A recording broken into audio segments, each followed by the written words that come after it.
Hello everyone, pH ক্লাসেসে তোমাদের সকলকে আরেকবার স্বাগত। আজকে আমাদের থার্ড লেকচার। আমাদের টপিক হচ্ছে প্রাণী হরমোন। তো আমরা দশম শ্রেণীর যে প্রথম অধ্যায় তার 3 নাম্বার সাব টপিক প্রাণী হরমোন নিয়ে আলোচনা করব। তো তোমরা জানো এটা আমাদের ফ্রি রিভিশন ব্যাচ চলছে এফআরভি সিরিজ। আর অবশ্যই তোমরা এই টেলিগ্রাম চ্যানেলকে জয়েন করে রাখো আমাদের নোটসগুলো পাওয়ার জন্য, ঠিক আছে? আর যদি তোমাদের ক্লাসগুলো ভালো লেগে থাকে অবশ্যই আমাদের এই চ্যানেলটিকে কী করবে, সাবস্ক্রাইব করে রাখবে। ঠিক আছে, চলো শুরু করা যাক। তো আজকে আমাদের জীবন বিজ্ঞানের যে টপিক নিয়ে পড়া সেটি হচ্ছে কি প্রাণী হরমোন, অর্থাৎ আমরা প্রাণীদের হরমোন সম্পর্কে আজকে আলোচনা করব। তার আগে আমরা এর আগের লেকচারে আমরা জেনেছি যে হরমোন কাকে বলে, তাই না? হরমোন হচ্ছে এক ধরনের রাসায়নিক পদার্থ যা কি হয় উৎস থেকে উৎপন্ন হয়, একটা কোষ মানে যেটা তার উৎস, সেখান থেকে উৎপন্ন হয়ে বিভিন্ন দেহতরল বা ব্যাপন প্রক্রিয়া সে কি হয় বাহিত হয়ে অন্য একটা কোষে পৌঁছাবে, আর সেই কোষের কার্যাবলী নিয়ন্ত্রণ করবে বা সেই কোষে বিপাক ক্রিয়া নিয়ন্ত্রণ করবে, সেটাই হচ্ছে কি হরমোন। তো হরমোন আমরা জেনেছিলাম যে উৎসের দিক থেকে হরমোন দুই প্রকার, এক হচ্ছে প্রাণী হরমোন আর দ্বিতীয় হচ্ছে উদ্ভিদ হরমোন। তো উদ্ভিদ হরমোন সম্পর্কে এর আগের দিন আমরা জেনেছি। তো যদি আমাদের বলা হয় যে উদ্ভিদ হরমোন আর প্রাণী হরমোন দুটোর মধ্যে পার্থক্য কি? কিভাবে উদ্ভিদ হরমোন থেকে প্রাণী হরমোন আলাদা? তো আমাদের এই জিনিসগুলো জানতে লাগবে। হরমোনকে উদ্ভিদ হরমোন থেকে আলাদা করব, তার বিশেষ কয়েকটি বৈশিষ্ট্য রয়েছে। প্রথম বৈশিষ্ট্য হলো যে ক্ষরণ, কোথা থেকে ক্ষরিত হচ্ছে সে হরমোনটা। উদ্ভিদের ক্ষেত্রে আমরা দেখেছি যে উদ্ভিদের ক্ষেত্রে বেশিরভাগ ক্ষেত্রে আমরা কি দেখেছি যে বর্ধনশীল অঞ্চল, যেটা বর্ধনশীল অঞ্চল গাছ যেখানে বেড়ে যায়, গাছের অগ্রভাগ, তাই না, যেটা সবসময় বৃদ্ধি পাচ্ছে মানে ভাজক কোলা যেখানে আছে সেই জায়গা থেকে আমরা উদ্ভিদ হরমোনটা পাই, সেখানে উদ্ভিদ হরমোন ক্ষরিত হয়। কিন্তু প্রাণী হরমোন কোথা থেকে ক্ষরিত হয় না, অন্তঃক্ষরা গ্রন্থি থেকে। ঠিক আছে, আপাতত মনে রাখো যে অন্তঃক্ষরা গ্রন্থি থেকে প্রাণী হরমোন ক্ষরিত হয়। পরিবহন, কিভাবে পরিবহন হচ্ছে, কলারস ব্যাপন প্রক্রিয়া মাধ্যমে সে কি হচ্ছে পরিবাহিত হচ্ছে, কার ক্ষেত্রে, উদ্ভিদদের ক্ষেত্রে। কিন্তু প্রাণীদেহের ক্ষেত্রে সেটি কি না, রক্ত এবং লাসিকার মধ্য দিয়ে প্রবাহিত হচ্ছে বা মধ্য দিয়ে প্রবাহিত হচ্ছে। প্রকৃতি, কেমন প্রকৃতি উদ্ভিদ হরমোন? দেখো উদ্ভিদ হরমোন পড়তে গিয়ে আমরা পড়েছিলাম যে এটি একটি জৈব অম্ল বা জৈব ক্ষার, তাই না? বেশ, কিন্তু প্রাণী হরমোন যেগুলো রয়েছে সেগুলো প্রোটিন ধর্মী, অ্যামাইনো বা স্টেরয়েড ধর্মী। স্টেরয়েড ধর্মী মানে যেগুলো আমাদের জনকোষ থেকে যে সমস্ত হরমোনগুলো নির্গত হয় সেগুলো ম্যাক্সিমাম স্টেরয়েড ধর্মী। আচ্ছা, এবার আসছি ব্যবহারিক গুরুত্ব। মানে আমরা যে ব্যবহারের ক্ষেত্রে বা কোনো ব্যবসার ক্ষেত্রে বা কোনো বাণিজ্যিক যে গুরুত্ব বা প্রয়োগ সেটা উদ্ভিদ হরমোন বেশি করতে পারি না প্রাণী হরমোন বেশি পারি?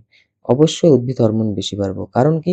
উদ্ভিদ হরমোন নিয়ে আমরা পড়েছি যে পার্থেনোকার্পি, বীজিন ফল উৎপন্ন করা, তাই না? একটা গুল্ম প্রজাতির গাছ তৈরি করা। বিভিন্ন ক্ষেত্রে কি আমরা এই কৃত্রিম হরমোনগুলো বা এই উদ্ভিদ হরমোনগুলো আমরা কি করি? প্রয়োগ করি। অর্থাৎ এর থেকে বলা যায় যে উদ্ভিদ হরমোনের ব্যবহারিক প্রয়োগ ব্যাপক মানে বেশি, কিন্তু প্রাণী হরমোনের ব্যবহারিক প্রয়োগ তেমন নেই। বোঝা গেল? ঠিক আছে। এবার আসছি আমি যেটা বললাম তোমাদের তখন অন্তঃক্ষরা গ্রন্থি। দেখো প্রাণী হরমোন পড়তে গেলে আমাদের জানতে হবে ২ রকমের গ্রন্থির কথা। একটা হচ্ছে অন্তঃক্ষরা আর একটা হচ্ছে বহিঃক্ষরা। দেখো অন্ত মানে ভেতরে, বহি মানে বাইরে। ঠিক আছে? তো অন্তঃক্ষরা গ্রন্থি আমরা কাকে বলবো? না, যে সমস্ত গ্রন্থি থেকে ক্ষরিত যে হরমোন সেগুলো কি হয় উৎসস্থলেই উৎসস্থলেই কি হয় ক্ষরিত হয়। যেখানে উৎস হয় সেখানেই ক্ষরিত হয়। সেগুলিকে বলা হয় অন্তঃক্ষরা। এক্ষেত্রে কোনো নালিকা থাকে না। ঠিক আছে? এদের কোনো নালিকা থাকে না। তাই এদের বলা হয় কি অনাল।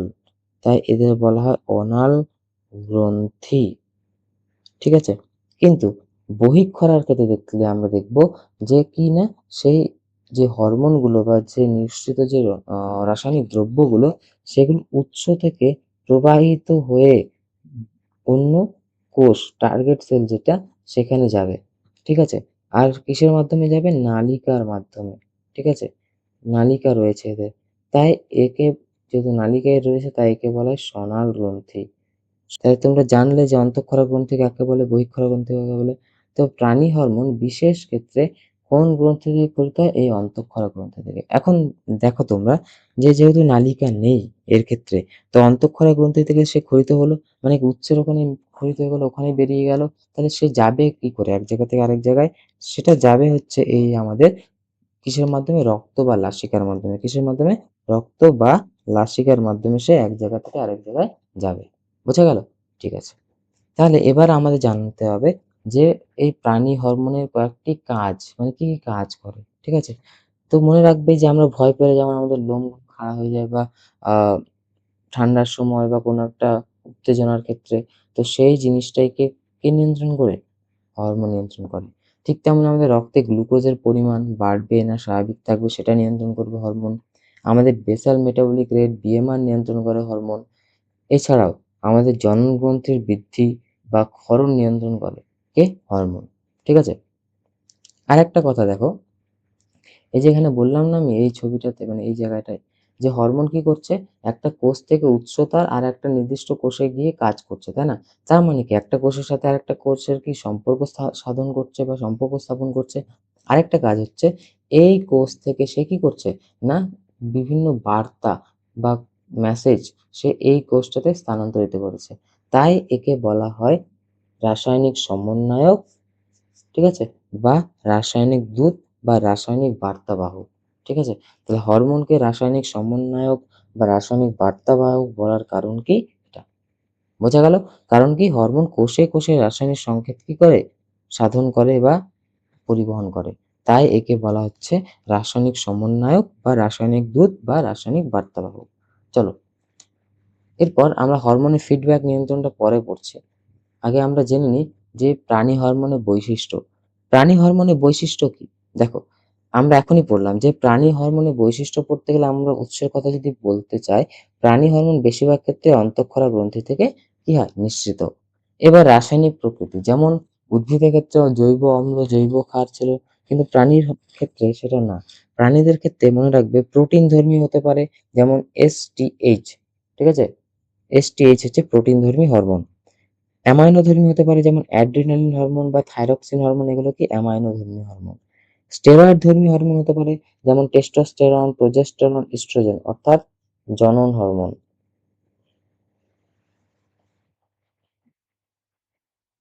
বা জনন গ্রন্থি নিঃসৃত হরমোন। আর লিপিড ধর্মী কি? প্রোস্টাগ্ল্যান্ডিন। নামগুলো মনে রাখবে, ঠিক আছে? VVI কিন্তু এগুলো ইম্পর্টেন্ট। হ্যাঁ, প্রশ্ন খুব আসে এখান থেকে, যে স্টেরয়েড ধর্মী হরমোনের নাম বলো বা লিপিড ধর্মী হরমোনের নাম বলো, তো এগুলো এইটুকু ভালো করে মনে রাখবে। এরপর হরমোন কিভাবে পরিবাহিত হচ্ছে? দেখো, অন্তঃক্ষরা গ্রন্থি থেকে যেহেতু বেরোচ্ছে, তাহলে নিশ্চয়ই কি রক্তের মাধ্যমে বা দেহতলের মাধ্যমে বিভিন্ন স্তরে কি হবে? বাহিত হবে, অর্থাৎ রক্ত বা লাসিকার মাধ্যমে। কাজ, হরমোনের কাজ আমরা জানি সবাই, যে হরমোন খুব দ্রুত কাজ করে, তাই না? আর খুব দীর্ঘস্থায়ী কাজ করে, কিন্তু ক্রিয়ার পর কি হয়? নিজে ধ্বংসপ্রাপ্ত হয়। বোঝা গেল? আর হরমোন প্রধানত উৎসস্থল থেকে দূরে বাহিত হয়ে কাজ করে। উৎসেচক কি করে? যেখানে নির্গত হচ্ছে সেখানেই কাজ করছে। কিন্তু হরমোন সেখানে কাজ করবে না। হরমোন যেখানে নির্গত হচ্ছে তার থেকে দূরে যাবে, তারপর সেখানে তার কি ক্রিয়াটা সম্পন্ন করবে। তার একটা টার্গেট কোষ বা তার একটা টার্গেট রয়েছে, সেখানে সে কাজ করে। এবার বাহক ও নিয়ন্ত্রক হিসেবে যদি হরমোনের ভূমিকা আমাদের পড়তে হয়, তাহলে দেখবে আমরা জানবো যে হরমোন কি করছে। কিছু, কিছু হরমোন আছে তারা কি পরোক্ষভাবে নানা গ্রন্থির মাধ্যমে নিজেদের ক্ষরণ কি করে? নিয়ন্ত্রণ করে। সেগুলো নিয়ে আমরা পড়বো। আচ্ছা। তো এবার আমাদের জানতে হবে যে মানবদেহের কয়েকটি অন্তঃক্ষরা গ্রন্থি আর কয়েকটি বহিঃক্ষরা গ্রন্থি, তার থেকে ক্ষরিত হরমোন। তাহলে মানবদেহের ক্ষেত্রে কয়েকটি অন্তঃক্ষরা গ্রন্থির নাম আগে পড়ি আমরা, ঠিক আছে? যেটা আমাদের সিলেবাসে আছে সেটাই পড়ি। অন্তঃক্ষরা গ্রন্থি মানে যার নিঃসৃত হরমোন বা ক্ষরিত পদার্থগুলো কি হয়? সঙ্গে, সঙ্গে কিসে মেশে? ওই রক্তে বা লাসিকায় মিশে যায়। তো সেই গ্রন্থিকে বলা হয় অন্তঃক্ষরা গ্রন্থি। ঠিক আছে? দেখো, অন্তঃক্ষরা গ্রন্থির মধ্যে ফার্স্ট হচ্ছে হাইপোথ্যালামাস। হাইপোথ্যালামাসের কাজ কি? কি করে না? অগ্র পিটুইটারি হরমোন ক্ষরণ নিয়ন্ত্রণ করে, আর পশ্চাৎ পিটুইটারি হরমোন কি করে? উৎপন্ন করে। বোঝা যাবে? তো মনে থাকবে কিন্তু এটা? ঠিক আছে। মনে থাকবে তো? হ্যাঁ। পিটুইটারি, পিটুইটারি মানে কিছু, কিছু হরমোন সে রিলিজ করে। তো সেই হরমোনগুলো খুবই VVI। ACTH adrenocorticotrophic hormone, GH growth hormone, TSH thyroid stimulating hormone, GTH gonadotrophic hormone, gonadotropic হরমোনের মধ্যে পড়ে follicle stimulating hormone FSH, luteinising hormone LH, interstitial cell stimulating hormone ICSH, আর এলটিএইচ প্রোল্যাক্টিন যেটাকে আমরা বলি, ঠিক আছে। আর হচ্ছে একটা এডিএইচ, অ্যান্টিডাইউরেটিক হরমোন।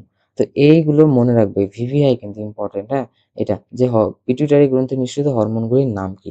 থাইরয়েড গ্রন্থি কি বের করে, কি নিঃসরণ করে, থাইরক্সিন। এটা জানা তোমাদের, সোজা থ দিয়ে থাইরয়েড, থ দিয়ে থাইরক্সিন, ঠিক আছে। এবার অগ্নাশয়, অগ্নাশয়ে দুটো কোষ রয়েছে, একটা বিটা কোষ, একটা আলফা কোষ। মনে রাখবে বিটা ইনসুলিন আর আলফা গ্লুকাগন, ঠিক আছে। বিটা ইনসুলিন, আলফা গ্লুকাগন, বোঝা গেল। তারপর অ্যাড্রেনালে দুটো, একটা অ্যাড্রেনালিন আর একটা নন অ্যাড্রেনালিন। আর জনন গ্রন্থি থেকে তিন ধরনের আহ, হরমোন নিঃসৃত হয়। শুক্রাশয় অর্থাৎ পুংদেহের ক্ষেত্রে, পুরুষদের ক্ষেত্রে টেস্টোস্টেরন শুধু আমরা দেখতে পাবো, কিন্তু যেটা স্ত্রী দেহ বা ডিম্বাশয় থেকে যেগুলো নির্গত হচ্ছে, কি কি, ইস্ট্রোজেন আর প্রোজেস্টেরন। তো এই হচ্ছে আমাদের মেন টপিক, যেটা নিয়ে আমাদের আলোচনা করতে হবে, ঠিক আছে। তো এই অন্তঃক্ষরা গ্রন্থিগুলোর নাম যদি জানতে চাও যে আমাদের মানব দেহে বহিঃক্ষরা গ্রন্থিগুলো কি কি, ঠিক আছে, কোনটি বহিঃক্ষরা গ্রন্থি, তা আমি এখানে লিখে রাখছি। কি কি বহিঃক্ষরা গ্রন্থি, কোনগুলি আমাদের বহিঃক্ষরা গ্রন্থি, ঠিক আছে। নামগুলো মনে রাখবে। এক হচ্ছে ঘর্মগ্রন্থি,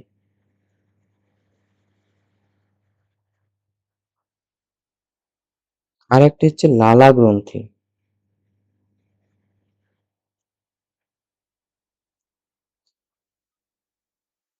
আর একটি হচ্ছে যকৃৎ বা লিভার, আরেকটি কি অগ্নাশয়। অগ্নাশয়কে আমরা বহিঃক্ষরা গ্রন্থি বলবো না, কারণ অগ্নাশয় আবার কি অন্তঃক্ষরা গ্রন্থিও বটে, ঠিক আছে। এটি একটি মিশ্র গ্রন্থি, মনে রাখবে, হ্যাঁ, অগ্নাশয়। তো অগ্নাশয়টাকে আমরা আপাতত বহিঃক্ষরা গ্রন্থি বলবো না, ঠিক আছে। আচ্ছা চলো, তো আমরা শুরু করি এবার হাইপোথ্যালামাস থেকে। তো হাইপোথ্যালামাস, এখানে আমরা পড়লাম কি হাইপোথ্যালামাস কি করে, অগ্র পিটুইটারি গ্রন্থির যে হরমোন গুলো যে বেরোচ্ছে সেগুলিকে নিয়ন্ত্রণ করে, কিন্তু পশ্চাৎ পিটুইটারি হরমোন তৈরি করবে সে, ঠিক আছে। তাহলে মনে রাখবে হাইপোথ্যালামাসের কাজ পিটুইটারিকে নিয়ে। ও কি করবে, আগে পিটুইটারি হরমোনটাকে নিয়ন্ত্রণ করবে, পরে মানে আগে পিটুইটারি হরমোন নিয়ন্ত্রণ করছে, মানে কি অগ্র পিটুইটারি হরমোন নিয়ন্ত্রণ করছে, এবং পরে পিটুইটারি হরমোন তৈরি করছে, মানে পরে মানে পশ্চাৎ, পশ্চাৎ পিটুইটারি হরমোন কি করবে, সে তৈরি করবে। কোন কোন হরমোন তৈরি করবে, এক হচ্ছে এডিএইচ, অ্যান্টিডাইউরেটিক হরমোন, ও অক্সিটোসিন, অক্সিটোসিন। তো এই দুটো হরমোন কি করছে না, পশ্চাৎ পিটুইটারির জন্য সে কি করছে, তৈরি করছে, কে, হাইপোথ্যালামাস। তো হাইপোথ্যালামাস থেকে নিঃসৃত যে হরমোন, সেগুলো কি করে না, পিটুইটারি হরমোনকে নিয়ন্ত্রণ করে। তাই হাইপোথ্যালামাসকে সুপ্রিম কমান্ডার বা সর্বোচ্চ প্রভু গ্রন্থি বলে, ঠিক আছে, মানে একদম সবচেয়ে সবচেয়ে প্রভু গ্রন্থি, বোঝা গেল। আর প্রভু গ্রন্থি আমরা বলবো পিটুইটারিকে, তো পিটুইটারিকে যেহেতু এ কন্ট্রোল করছে, তাহলে এ হচ্ছে সর্বোচ্চ প্রভু, প্রভুরও প্রভু, ঠিক আছে। তো এইভাবে অবস্থান কোথায়, অগ্র মস্তিষ্কের থ্যালামাসের নিচে অবস্থিত কি আমাদের হাইপোথ্যালামাস। চলো, এবার হাইপোথ্যালামাস থেকে যে যে হরমোনগুলো নিঃসৃত হচ্ছে সেগুলোর নাম দেখো। এই যে হরমোনগুলো নিঃসৃত হচ্ছে, এগুলো বেশিরভাগ ক্ষেত্রেই আমাদের কি অগ্র পিটুইটারি হরমোনগুলোকে কি করবে, নিয়ন্ত্রণ করবে, ঠিক আছে। আর পশ্চাৎ পিটুইটারি হরমোন যেগুলো মানে তৈরি হচ্ছে, সেগুলোর নাম তো এই দুটো, পশ্চাৎ পিটুইটারি, পিটুইটারি হরমোন কি করছে না, তৈরি করছে। আচ্ছা, এই যে হরমোনগুলো মনে রাখবে, আর আর ফর রিলিজিং, ঠিক আছে। ম্যাক্সিমাম ক্ষেত্রে আর মানে হচ্ছে রিলিজিং, রিলিজিং মানে কি, বের করতে সাহায্য করবে, মানে বের করবে, গ্রিন সিগন্যাল দেওয়া। আর একটা হচ্ছে কি ইনহিবিটিং, আই, আই মানে হচ্ছে ইনহিবিটিং, ইনহিবিটিং, ইনহিবিটিং মানে বন্ধ করে দেওয়া, রোধ করা, হরমোনটাকে ক্ষরণ হতে রোধ করা। দেখো, ফার্স্ট হচ্ছে ট্রিনোকর্টিকোট্রফিক রিলিজিং হরমোন, রিলিজিং হরমোন তাহলে কি, এটি পিটুইটারিকে এটিসিএইচ ক্ষরণে উদ্দীপিত করে, ঠিক আছে। তারপর থাইরোট্রপিন রিলিজিং হরমোন, থাইরোট্রপিন, ঠিক আছে, মানে অগ্র পিটুইটারিকে থাইরয়েড স্টিমুলেটিং হরমোন ক্ষরণে কি করবে, উদ্দীপনা জাগাবে, রিলিজিং হরমোন যেহেতু। এরপর সোমাটোট্রফিন রিলিজিং হরমোন, রিলিজিং হরমোন তাহলে কি করবে? এসটিএইচ সোমাটোট্রপিক হরমোন যেটা বা গ্রোথ হরমোন যেটাকে আমরা বলি সেটা ক্ষরণে উদ্দীপনা যোগাবে। ত্যাথ হরমোন ইনহিবিটিং বলেছে। ইনহিবিটিং মানে রোধ করা। তাহলে এটি কি করবে? এই যে এসটিএইচ বা গ্রোথ হরমোনকে ক্ষরণে বাধা দেবে। ঠিক আছে? তারপর গোনাডোট্রপিন রিলিজিং হরমোন তাহলে কি করবে? গোনাডোট্রপিন হরমোনকে কি করবে? ক্ষরণ হতে কি করবে? উদ্দীপনা যোগাবে। অর্থাৎ ফলিকল স্টিমুলেটিং হরমোন আর লিউটিনাইজিং হরমোন ক্ষরণে কি যোগাবে? উদ্দীপনা যোগাবে। তারপর প্রোল্যাক্টিন রিলিজিং হরমোন অর্থাৎ এই যে অগ্র পিটুইটারিকে প্রোল্যাক্টিন ক্ষরণে উদ্দীপনা যোগাবে। ঠিক আছে? Prolactin releasing hormone. তাহলে ইনহিবিটিং মানে কি? রিলিজিং মানে বের করবে, ইনহিবিটিং মানে কি করে? প্রোল্যাক্টিন নিঃসরণে যে উদ্দীপনা যোগাচ্ছে সেটা বাধা দেবে। তারপরে মেলানোসাইট রিলিজিং হরমোন তাহলে এমএসএইচ। ঠিক আছে? এই হরমোনকে কি করবে? রিলিজ করতে সাহায্য করবে, উদ্দীপনা জাগাবে। কিন্তু ইনহিবিটিং হরমোনের ক্ষেত্রে কি করবে না? এটি ক্ষরণে বাধা দেবে। বোঝা গেল? তাহলে রিলিজিং মানে হচ্ছে ক্ষরণে উদ্দীপনা জাগানো আর ইনহিবিটিং মানে কি? এটাকে বাধা দেওয়া। ঠিক আছে। এবার আসছি আমরা পিটুইটারি গ্রন্থিতে। পিটুইটারি গ্রন্থি ভিভিআই আমাদের যেটা, এখানে প্রশ্ন থাকেই থাকে। তাহলে পিটুইটারি গ্রন্থি অবস্থান কোথায় পিটুইটারি গ্রন্থিটা রয়েছে আমাদের? দেখো এই যে আমাদের মস্তিষ্ক, এই মস্তিষ্কের যেটা আমাদের তৃতীয় প্রকোষ্ঠ রয়েছে তার অঙ্কীয় দেশে সেলা টার্সিকা নামক একটা প্রকোষ্ঠ আছে। সেখানে আমাদের কিনা পিটুইটারি গ্রন্থিটা রয়েছে এই জায়গাটায়। ঠিক আছে? তাহলে মস্তিষ্কের তৃতীয় প্রকোষ্ঠের অঙ্কীয় তলে স্ফেনয়েড অস্থি দ্বারা গঠিত সেলা টার্সিকা নামক প্রকোষ্ঠে আমাদের পিটুইটারি গ্রন্থিটি রয়েছে। পিটুইটারি গ্রন্থের দুটি অংশ। কি, কি অংশ? একটা হচ্ছে অগ্র পিটুইটারি আর একটা হচ্ছে পশ্চাৎ পিটুইটারি। মনে থাকবে একটা অগ্র পিটুইটারি, একটা পশ্চাৎ পিটুইটারি। ঠিক আছে? আর এর উপরে কে থাকছে? হাইপোথ্যালামাস। এই হাইপোথ্যালামাস পিটুইটারিকে নিয়ন্ত্রণ করে। আর পিটুইটারি বাকি গ্রন্থিগুলোকে বা বাকি কোষগুলোকে নিয়ন্ত্রণ করে। ঠিক আছে? তো এবার আমরা চলো পিটুইটারি থেকে নিঃসৃত হরমোনগুলোর নাম পড়ি। তাহলে পিটুইটারি গ্রন্থি থেকে যে নিঃসৃত হরমোন সেটা ২ প্রকারের। একটা হচ্ছে অগ্র পিটুইটারি থেকে কিছু বের হয় আর একটা কিছু বের হয় কি পশ্চাৎ থেকে। তো পশ্চাৎ থেকে আমরা জানি আগে যে এডিএইচ অ্যান্টিডাইইউরেটিক হরমোন আর একটা কি অক্সিটোসিন। এই দুটোকে কে তৈরি করে? হাইপোথ্যালামাস তৈরি করে। তাই তো? এবার এদের কাজগুলো আমরা একটু পড়ে নিই আগে। ঠিক আছে? তাহলে আমরা আগে পশ্চাৎটা দেখি। তাহলে পশ্চাৎ হরমোনের মধ্যে এডিএইচ অ্যান্টিডাইইউরেটিক হরমোন, যেহেতু অ্যান্টিডাইইউরেটিক কথাটা আসছে না, তো এ কি নেফ্রন বা বৃক্কের সাথে মূত্র উৎপাদনের সাথে সম্পর্কযুক্ত। মানে জলের পুনঃশোষণ ঘটাবে এটা। ঠিক আছে? এর কাজ হচ্ছে জলের পুনঃশোষণে সাহায্য করে। কোথায় করে সেটা? এই ডিসিটি নেফ্রনের যে দূরবর্তী সংবর্ত নালিকা রয়েছে সেখানে সে কি করে? জলের পুনঃশোষণে সাহায্য করে। তারপর অক্সিটোসিন। অক্সিটোসিন মনে রাখবে এটি কি হয়? মাতৃদেহে গঠিত হয়। এই হরমোনটা প্রভাব ফেলে কি করে? না স্তন্যগ্রন্থির বৃদ্ধি ঘটায় সন্তান প্রসবের পর এবং জরায়ু সংকোচন ও প্রসারণে সাহায্য করে। ঠিক আছে? কি করে? এর কাজ মনে রাখবে যে জরায়ু সংকোচন এবং দুগ্ধকরণে কি করে? সাহায্য করে। এটা কার কাজ? অক্সিটোসিন। এবার আসছি আমরা অগ্র পিটুইটারি নিঃসৃত হরমোনগুলোর। ফার্স্ট হরমোন হচ্ছে কি?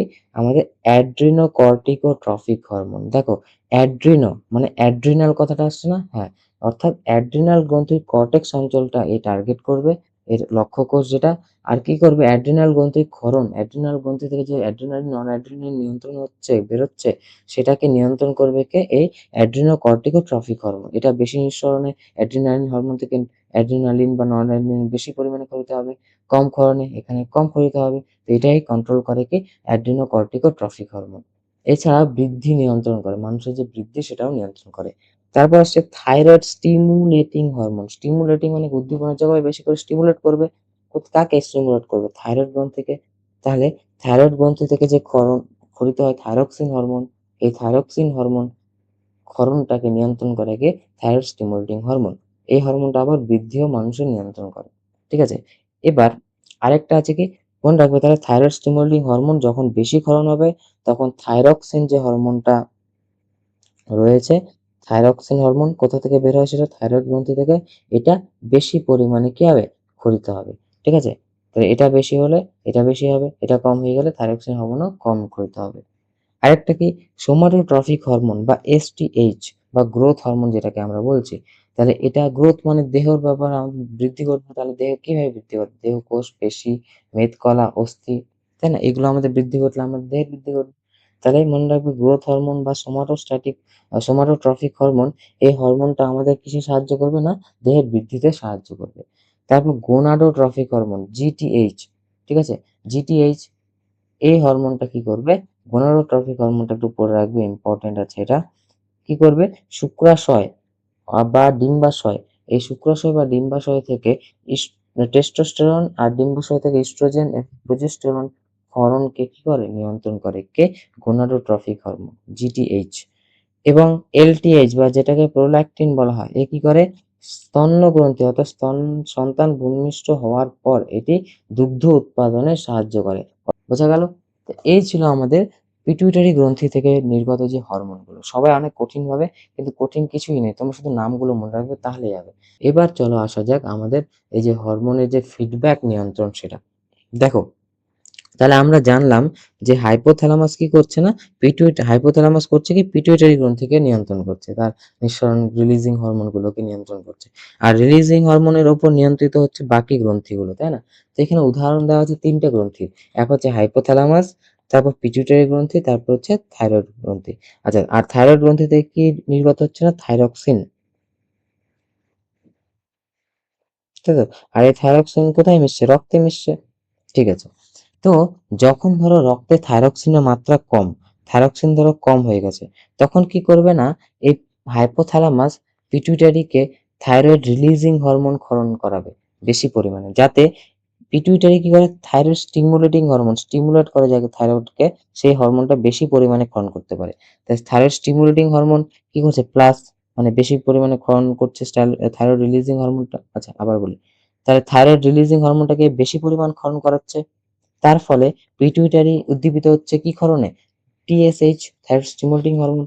আর টিএসএইচ যত বেশি ক্ষরণ হবে, তত থাইরয়েড গ্রন্থি কি ক্ষরণ করবে, থাইরক্সিন ক্ষরণ করবে, অর্থাৎ রক্তে থাইরক্সিনের মাত্রা কি হবে, বেড়ে যাবে। এবার ধরো রক্তে থাইরক্সিনের মাত্রা অধিক বেশি হয়ে গেল, অনেক বেশি পরিমাণে থাইরক্সিন বেড়ে গেল, তখন কি হবে, তখন এইটারও একটা সিগন্যাল তার কাছে চলে যাবে, কার কাছে, হাইপোথ্যালামাসের কাছে। তখন হাইপোথ্যালামাস কি করবে, এই পিটুইটারিকে বলবে থাইরয়েড রিলিজিং হরমোনটা একটু কম ক্ষরণ করতে, এটার ক্ষরণের মাত্রাটা কমিয়ে দেবে, ঠিক আছে। এর ফলে এটা যখনই কমে যাবে, কি হবে না, পিটুইটারি থেকে যে হরমোনটা ক্ষরিত হচ্ছে, কোনটা, থাইরয়েড স্টিমুলেটিং হরমোন, এটাও কি হবে, কমে যাবে, মাত্রাটা এটারও কমে যাবে। আর যখন থাইরয়েড স্টিমুলেটিং হরমোনের মাত্রা কমে গেল, তখন থাইরয়েড থেকে যে থাইরক্সিনটা বেরোচ্ছে, থাইরয়েড থেকে যে থাইরক্সিন হরমোনটা বেরোচ্ছে, কি হবে, এটার মাত্রাও কি হবে, কমে যাবে, এটাও কমে যাবে। অর্থাৎ কি হলো, রক্তে আমাদের থাইরয়েডের মাত্রা কমে গেল, অর্থাৎ প্রায় নিয়ন্ত্রিত হয়ে গেল। তো এই হচ্ছে কি হরমোনের ফিডব্যাক নিয়ন্ত্রণ। যখন সে উদ্দীপিত করে বাড়াচ্ছে, নিঃসরণের হারটাকে বাড়াচ্ছে, তাকে বলে পজিটিভ ফিডব্যাক। আর যখন কমাচ্ছে, তখন তাকে বলে নেগেটিভ ফিডব্যাক। তো এখানে বলে দেওয়া আছে, দেখো, যে রক্তে থাইরক্সিনের মাত্রা হ্রাস যখন হয়, ঠিক আছে, তখন পজিটিভ ফিডব্যাক হবে, যে এই যে থাইরক্সিন কমে গেছে, কি হয় না, থাইরয়েড রিলিজিং হরমোন বা থাইরক্সিন রিলিজিং হরমোনটা তোমরা ক্ষরণ করো। তখন যখন এটা ক্ষরণ হবে, তখন এটা পজিটিভ ফিডব্যাক হচ্ছে এগুলো সব। তার ফলে কি হবে, পিটুইটারি সিগন্যাল পাবে, পিটুইটারি অগ্রভাগ থেকে কি হবে, থাইরয়েড স্টিমুলেটিং হরমোনটাকে সে ক্ষরণ করাবে। আর যেই থাইরয়েড স্টিমুলেটিং হরমোন বেশি পরিমাণে ক্ষরণ হচ্ছে, তখন থাইরয়েড গ্রন্থি কি হবে, উদ্দীপিত হবে, আর থাইরক্সিন হরমোন কি করবে, ক্ষরণ করবে। ফলে কি, রক্তে আমাদের থাইরয়েড মাত্রা কি হবে, বেড়ে যাবে বা নিয়ন্ত্রিত হয়ে যাবে। এরপর ধরো থাইরয়েড মাত্রা এত বেড়ে গেল অনেকটাই, তখন কি হবে, থাইরয়েড যখন থাইরক্সিনের মাত্রা বেড়ে গেল, নিজে থেকে থাইরক্সিনের মাত্রা যখন বেড়ে যায়, তখন একটা সিগন্যাল কার কাছে যায়, হাইপোথ্যালামাসের কাছে। সেটা হচ্ছে নেগেটিভ ফিডব্যাক, নেগেটিভ সিগন্যাল। বলবে কি, যে হাইপোথ্যালামাস, আমাদের থাইরক্সিন হরমোনটা খুব বেড়ে গেছে, কি করো না, এটা কমাতে হবে। তখন হাইপোথ্যালামাস কি করবে, থাইরয়েড রিলিজিং হরমোন যেটা রয়েছে, ঠিক আছে, বা থাইরক্সিন রিলিজিং হরমোন যেটা রয়েছে, সেটা কম ক্ষরণ করবে। আর এই থাইরক্সিন রিলিজিং হরমোন যখনই কম ক্ষরণ করবে না, পিটুইটারি কি করবে, সে বুঝে যাবে যে ওটা কম হচ্ছে, মানে আমাকেও কম করাতে হবে। তার থাইরয়েড স্টিমুলেটিং হরমোনটাও সে কমিয়ে দেবে ক্ষরণগুলা। আর যখনই থাইরয়েড স্টিমুলেটিং হরমোন সে কি করছে, সে মাত্রায় কম কম ক্ষরণ হচ্ছে, তখন কি হবে না, থাইরয়েড গ্রন্থিও কম উদ্দীপিত হবে। তখন এই ভাববে যে না, আর বেশি উদ্দীপিত হতে হবে না, আর থাইরক্সিনের মাত্রাটাও ক্ষরণ কি করতে হবে, কমাতে হবে। ফলে যে যতটুকু বেড়ে গেছিল, সেটা কি হয়ে যাবে, সাম্যাবস্থায় চলে আসবে। তো এইভাবে আমাদের দেহে কি হয়, বিভিন্ন গ্রন্থি নিয়ন্ত্রিত হয়, ঠিক আছে, তার ক্ষরণগুলো নিয়ন্ত্রণ করে। তো এটাই হচ্ছে হরমোনের ফিডব্যাক নিয়ন্ত্রণ, ভিভিআইআই, ঠিক আছে, খুবই গুরুত্বপূর্ণ একটা অংশ এটা। আচ্ছা, এরপর আমরা যে পড়লাম না যে এই যে পিটুইটারি গ্রন্থি থেকে যে হরমোন নিঃসৃত হচ্ছে, কোন একটা হরমোন, যে গোনাডোট্রফিক হরমোন, যেটা না আমাদের জনন কোষ সাথে সম্পর্কযুক্ত। তো সেটা সম্পর্কে একটু পড়বো। দেখো, গোনাডোট্রফিক হরমোনটা কি? গোনাডোট্রফিক হরমোনটা কি? যে এটি আমাদের যে জনন গ্রন্থি অর্থাৎ শুক্রাশয় আর ডিম্বাশয় যেটি রয়েছে তার বৃদ্ধি নিয়ন্ত্রণ করবে এবং তাদের হরমোন ক্ষরণে তাদেরকে উদ্দীপনা যোগাবে। মানে কি কি হরমোন কি করতে হবে সেটা উদ্দীপনা যোগাবে। ঠিক আছে? তো এখান থেকে ৪ প্রকারের হরমোন কি হয়? ক্ষরিত হয়। তো এই ৪ প্রকার হরমোনকে একসাথে বলা হয় GTH বা গোনাডোট্রফিক হরমোন। মনে রাখবে। তাহলে গোনাডোট্রফিক হরমোনের মধ্যে ফার্স্ট যেটা follicle stimulating hormone. Follicle stimulating hormone কি করে? যে ফলিকল অর্থাৎ গ্রাফিয়ান ফলিকল বা ডিম্বথলির আয়তন ও সংখ্যা বৃদ্ধিতে কি করে? সাহায্য করে। আর তাকে উদ্দীপিত করে ইস্ট্রোজেন হরমোন নিঃসরণ করতে সাহায্য করে। তাহলে এই যে আমাদের ফলিকল স্টিমুলেটিং হরমোন, এ আবার কি করছে না ইস্ট্রোজেন হরমোনটাকে নিঃসরণ করতে সাহায্য করছে। বোঝা গেল? এরপরে আসছি আমরা সেকেন্ড যেটা হচ্ছে সেটা হচ্ছে আমাদের লিউটিনাইজিং হরমোন। সেকেন্ড যেটা সেটা হচ্ছে আমাদের লিউটিনাইজিং হরমোন। লিউটিনাইজিং হরমোন কি বা এলএইচটা কি? এলএইচ হচ্ছে কর্পাস লুটিয়াম যেটা রয়েছে বা পিত্ত গ্রন্থি যেটা রয়েছে তার বৃদ্ধি ঘটাবে এবং তাকে উদ্দীপিত করে প্রোজেস্টেরন হরমোন নিঃসরণে সাহায্য করবে। অর্থাৎ এই যে পিত্ত গ্রন্থি বা কর্পাস লুটিয়াম যেটা রয়েছে সেখান থেকে কিন্তু এই প্রোজেস্টেরনটা কি হয়? নিঃসরণ হয়। তো তাকে সে কে উদ্দীপিত করবে? এলএইচ। এরপরে আইসিএসএইচ, ইন্টারস্টেল ইন ইন ইন্টার তারপরে ICSH, interstitial sell stimulating hormone, নামটা মনে রাখবে। এই হরমোনের কাজ কি? এটি পুরুষদের দেহে শুক্রাশয়ে যেটা ইন্টারস্টিসিয়াল কোষ রয়েছে তাকে কি করে? উদ্দীপিত করে আর টেস্টোস্টেরন হরমোন নিঃসরণে সাহায্য করে। আরেকটা হচ্ছে লিউটিনাইজিং হরমোন বা লিউটোট্রফিক হরমোন। ঠিক আছে? লিউটোট্রফিক, আরেকটা হচ্ছে লিউটোট্রফিক হরমোন। লিউটিনাইজিং তো আগে বললাম। আরেকটা হচ্ছে কি? লিউটোট্রফিক হরমোন। লিউটোট্রফিক হরমোনটার কাজ কি? এটাকে আবার আমরা প্রোল্যাক্টিনও বলি। এটি কি করে? না মাতৃদেহের স্তন্যবৃদ্ধকরণে সহায়তা করে। মনে থাকবে? ঠিক আছে। এবার একটা হরমোনের ব্যাপারে লেখা আছে সেটা হচ্ছে এডিএইচ, যেটা হচ্ছে অ্যান্টি ডাইইউরেটিক হরমোন। এটি আমরা জানি অ্যান্টি ডাইইউরেটিক, আমি বলেছিলাম বৃক্কের সাথে সম্পর্কিত অর্থাৎ জলের শোষণ ঘটায়। তাই না? এই হরমোন যখন কম ক্ষরণ হয় তখন কি হয়? এক ধরনের রোগ হয়। বারবার মূত্র উৎপাদন হয়। তো সেই অবস্থাকে বলা হয় ডায়াবেটিস ইনসিপিডাস। আর ডায়াবেটিস ইনসিপিডাস রোগ কার প্রভাবে হয়? তাহলে বলো তো, ডায়াবেটিস ইনসিপিডাস এই রোগটি কার প্রভাবে হয়? না এডিএইচ। হ্যাঁ। এবং রক্তচাপ নিয়ন্ত্রণ করে এটি। ঠিক আছে? এবার এই যে আমরা পিটুইটারি গ্রন্থি পড়লাম না, এই পিটুইটারি গ্রন্থির যে নির্যাসটা রয়েছে, মাছের ক্ষেত্রে এই নির্যাসটা ইনজেক্ট করা হয় শুক্রাণু ও ডিম্বাণু নিঃসরণ বাড়ানোর জন্য। ঠিক আছে? এর মানে এটা একটা ব্যবহারিক প্রয়োগ। এছাড়াও পিটুইটারি নির্যাস ইনজেক্ট করে দুগ্ধবতী গাভীর দুগ্ধক্ষরণ বাড়ানো হয়। মানে গরুর দুধ উৎপাদন ক্ষমতাও এই পিটুইটারি নির্যাসগুলোকে ক্ষরণ করেও বাড়ানো হয়। একটু মনে রাখবে। এরপর আসছি আমরা থাইরয়েড গ্রন্থির উপর। থাইরয়েড গ্রন্থি মানে আমাদের যে গলার কাছে যে অংশটা রয়েছে পুরুষদের ক্ষেত্রে বেশি সেটা দৃশ্যমান, সেই অংশটা হচ্ছে থাইরয়েড গ্রন্থি। তো এই থাইরয়েড গ্রন্থি কোথায় আছে? না গ্রীবাদেশে ল্যারিংসের নিচে ট্রাকিয়ার ২ পাশে। এটি আমাদের রয়েছে এই অংশটা। এটা হচ্ছে আমাদের থাইরয়েড গ্রন্থি। থাইরয়েড গ্রন্থি থেকে থাইরক্সিন বা T4 যে হরমোন সেটি ক্ষরিত হয়। ঠিক আছে? আর এই থাইরক্সিন হরমোন ছাড়াও ট্রাইআয়োডোথাইরোনিন, এটা হচ্ছে T3 এবং ক্যালসিটোনিন। ঠিক আছে? এই দুটো হরমোনও কি হয়? নির্গত হয়। বোঝা গেল? ট্রাইআয়োডো ট্রাইআয়োডোথাইরোনিন, এটির কাজ কি? আমাদের আয়োডিনের যে ঘাটতিগুলো সেগুলো দেখাশোনা করবে, সেগুলো মেইনটেইন রাখা। ঠিক আছে? আর ক্যালসিটোনিন ক্যালসিয়াম ফসফরাসের যে ভূমিকা সেটা মেইনটেইন রাখে আমাদের শরীরে। ঠিক আছে? এবার আসছি আমরা থাইরক্সিন, যেটা আমাদের পড়তে হবে। থাইরক্সিনের মূল ভূমিকাগুলো কি, কি? মনে রাখবে, থাইরক্সিন আমাদের বিপাক কার্য নিয়ন্ত্রণ করে। ঠিক আছে?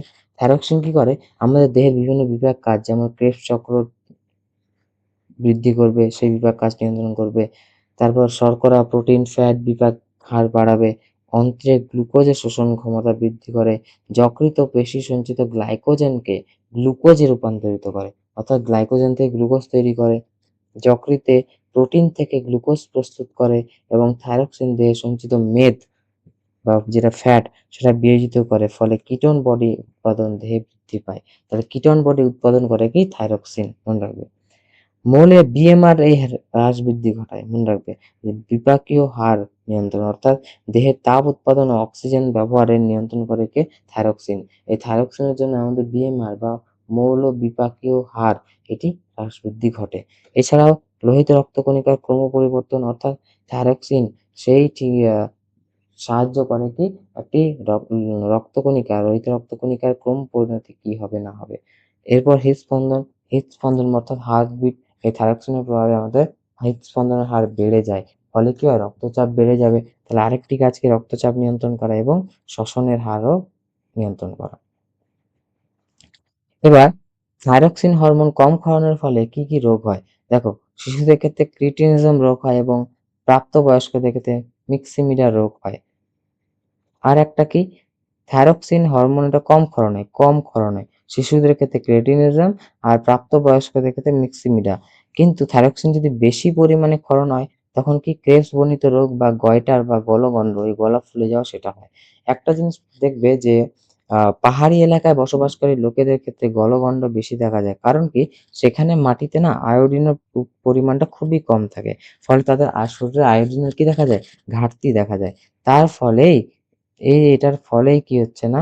এই পাহাড়ি যে জনগণ তাদের ক্ষেত্রে কি?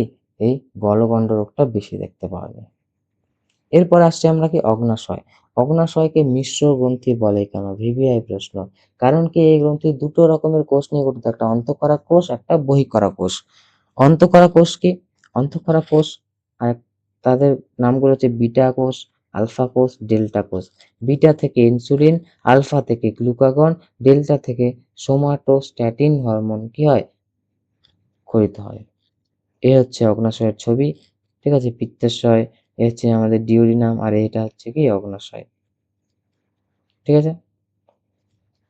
আর এই অগ্নাশয় এই হচ্ছে আলফা কোষ, এগুলো আলফা কোষ, মাঝখানে যেটা বিটা কোষ, আর আরেকটা রয়েছে ডেল্টা কোষ। ঠিক আছে? এটা হচ্ছে ছবি। চলো। আর দেখো, আমরা জানি কি? যে বিটা কোষ থেকে কি নির্গত হয়? ইনসুলিন। আর আলফা কোষ থেকে নির্গত হয় কি? গ্লুকাগন। দেখো ইনসুলিনের কাজ কি? ইনসুলিনের কাজ কি? ইনসুলিন কোষে গ্লুকোজ প্রবেশে বাধা দেবে। মানে গ্লুকোজকে মানে দেখতে পায় না, ধরো এরকম ব্যাপার। যে গ্লুকোজকে সে চেষ্টা করবে গ্লুকোজ যাতে কমে যায়। ঠিক আছে?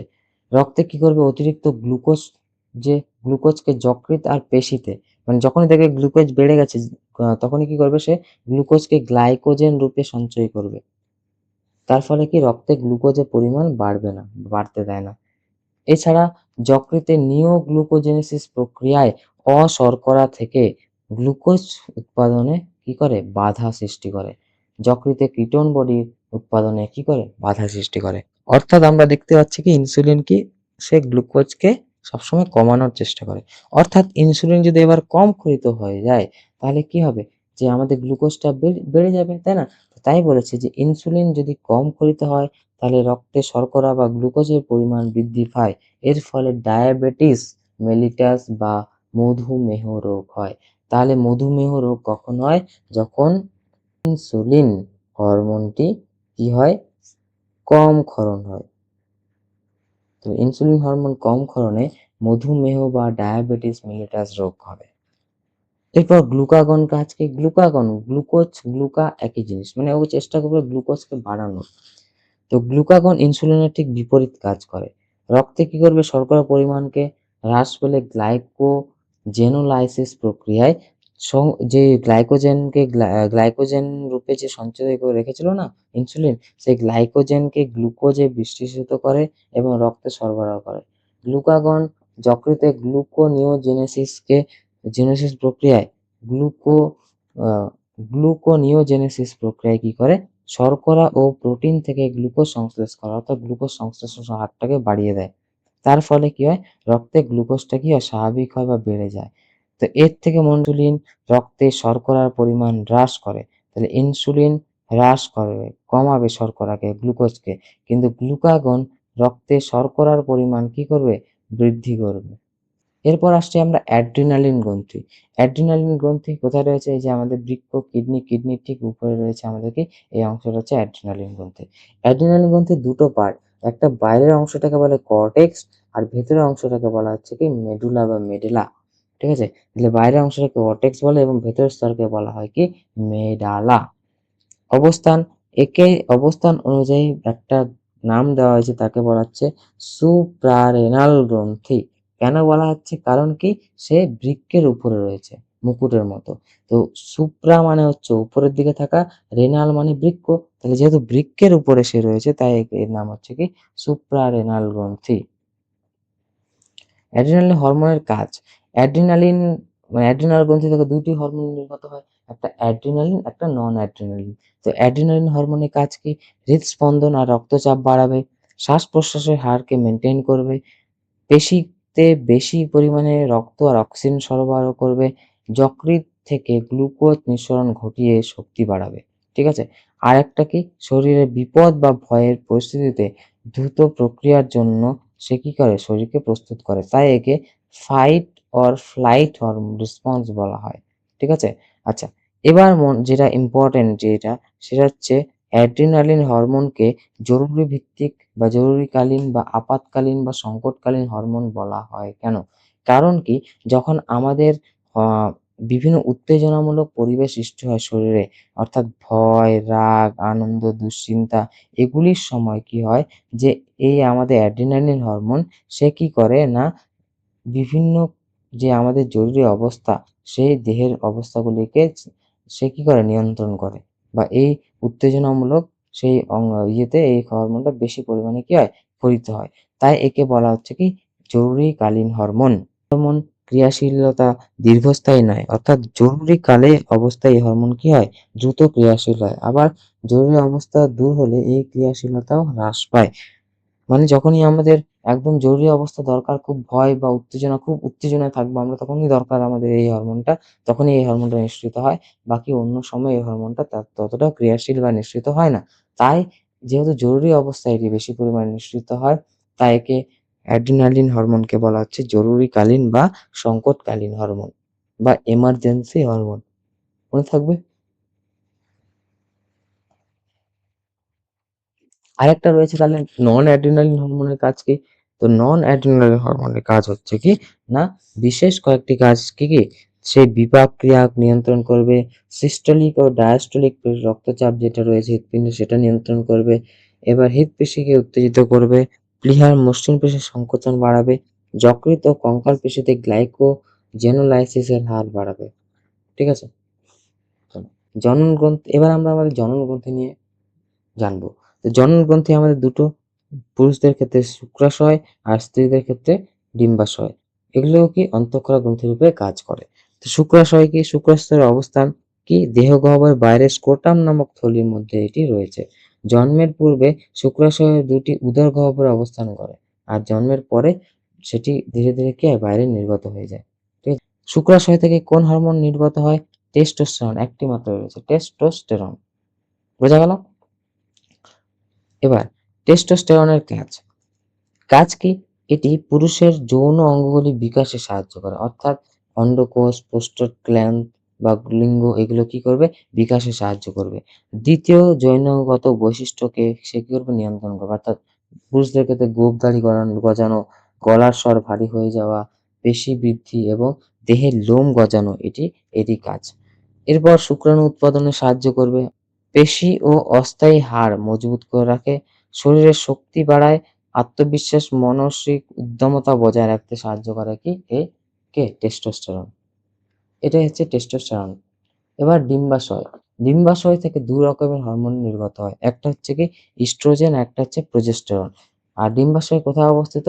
স্ত্রীদের শ্রেণীগহ্বরের জরায়ুর ২ পাশে। ঠিক আছে? তো জরায়ুর ২ পাশে রয়েছে কি দুটো ডিম্বাশয়। এই যে একটা ডিম্বাশয়, এই যে একটা ডিম্বাশয়। এটাকে আমরা বলি ওভারি। ঠিক আছে? ইস্ট্রোজেনের কাজ কি? ইস্ট্রোজেন হচ্ছে, মনে রাখবে, প্রোজেস্টেরনটা ম্যাক্সিমাম যে গর্ভাবস্থা যেগুলো রয়েছে বা সেই জিনিসগুলোকে নিয়ন্ত্রণ করবে। কিন্তু ইস্ট্রোজেন দৈহিক পরিবর্তন ঘটাবে। ঠিক আছে? দ্বিতীয় জননগত বৈশিষ্ট্যগুলো সে কি করে? বেশি নিয়ন্ত্রণ করবে। যেমন দৈহিক পরিবর্তন ঘটানো। নারীদের ক্ষেত্রে ত্বক কোমল করে দেওয়া, মসৃণ করে দেওয়া, স্তন্যগ্রন্থিতে স্নেহ পদার্থ বা ফ্যাট সঞ্চয় করবে, স্তন্যগুলির আকার বৃদ্ধি পাওয়া, জরায়ুর আকার বৃদ্ধি পাওয়া, এগুলো হচ্ছে ইস্ট্রোজেনের কাজ। এছাড়াও ঋতুচক্র নিয়ন্ত্রণ করবে। এই হরমোন প্রভাবে স্ত্রীদের ঋতুচক্র অনবরত কি হয়, নিয়মিত হয়। ইস্ট্রোজেনের প্রভাবে স্তন্যগ্রন্থির বিকাশ ঘটবে। তারপর ইস্ট্রোজেন নারী দেহের প্রোটিন সংশ্লেষ বা সংশ্লেষে কি করে, সাহায্য করে। ঠিক আছে, এ হচ্ছে ইস্ট্রোজেনের কাজ। এরপর প্রজেস্টেরনের কাজ মনে রাখবে, ইম্পর্টেন্ট এটাও। এই হরমোন স্ত্রীদের অমরা এবং প্লাসেন্টা গঠনে, গর্ভাবস্থায় ভ্রূণ বৃদ্ধিতে সাহায্য করে। এই হরমোনের প্রভাবে ডিম্বাশয়ে ডিম্বক উৎপাদন এবং গর্ভাশয়ে ঋতুচক্র বন্ধ থাকে। গর্ভাবস্থায় স্তন্যগ্রন্থির প্রসার এবং প্রসবকালে জননপথের পেশির প্রসার এই হরমোনের জন্যই ঘটে। তাহলে প্রজেস্টেরনের কাজ কি আর ইস্ট্রোজেনের কাজ কি, এটা অবশ্যই মনে রাখবে। ঠিক আছে, এবার আমাদের কয়েকটি রোগের নাম পড়তে হবে, যে কয়েকটি রোগ রয়েছে এই হরমোনের ক্ষরণের যে তারতম্যতা অনুযায়ী যে রোগগুলো রয়েছে সেগুলো। ফার্স্ট আছে কি, বামনত্ব, অর্থাৎ হাইট কমে যাওয়া। পিটুইটারি গ্রন্থি থেকে যখন গ্রোথ হরমোন যেটা রয়েছে, গ্রোথ হরমোন বা এসটিএইচ, তাই তো, এই হরমোনটা কি হয়, কম ক্ষরিত হয়, তখন দেহের বৃদ্ধি বন্ধ হয়ে যায়। অস্বাভাবিক কি হয়, অস্বাভাবিকতা তৈরি হয়, খাটো উচ্চতা হয় বা ছোট হাইট হবে এ এবং দেহের বিকাশটা ঠিকঠাক মতো ঘটে না, তার ফলে বামনত্ব রোগ দেখা যায়। এরপর ডায়াবেটিস ইনসিপিডাস, এডিএইচ এর কথা আমরা এর আগেই পড়লাম, যে এডিএইচ হরমোনটা যখন কম ক্ষরণ হবে, অভাব যখন ঘটবে, তখন জল শোষণ হবে না বেশি পরিমাণে, তার ফলে কি হবে, ঘন ঘন মূত্র তৈরি হবে এবং প্রচুর মূত্র নির্গত হবে, তার ফলে কি হয়, বহুমূত্র রোগ হয়। তাহলে বহুমূত্র রোগটা হয়। অতিরিক্ত পিপাসা লাগবে এবং জলের ঘাটতিও দেখা যাবে। এরপর আসছে গলগণ্ড থাইরক্সিন, থাইরয়েড, তাই তো।